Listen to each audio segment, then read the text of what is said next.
Yenə də çıxın deyin ki, normadan artıq yağıb. Axşamdan, indi də günortadır. Bir sutka deyil.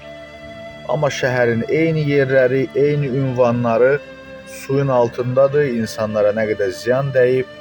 Yenə də məhəllələr, yenə də nə bilim haralar suyun altındadır. İndi gözləyin, bir gün keçsin, çıxın deyin, 2 gündür yağır deyə belədir. Yarım gün yağıb, vəziyyət belədir. Və illərdir eyni açıqlama. Amma artıq görürəm ki, heç o açıqlamaya da məcburiyyət, zərurət görmürsünüz. Çünki saymırsınız, adam yerinə qoymursunuz. Hətta belə biraz da kobud desək, eşşək yerinə qoyursunuz cəmaatı. Niyə yenə vəziyyət belədir? Yarım gün yağıb. İnsanlar qalıb suyun altında. Bakının kəndləri, nə bilim, mərkəzindən nə qədər yerlər, vəziyyət nə yerdədir, özünüz görürsünüz. Adam danışmağa söz də tapır, adamın dili topuq vurur. Niyə? Çünki deyiləcək sözlər burada danışılacaq sözlər deyil.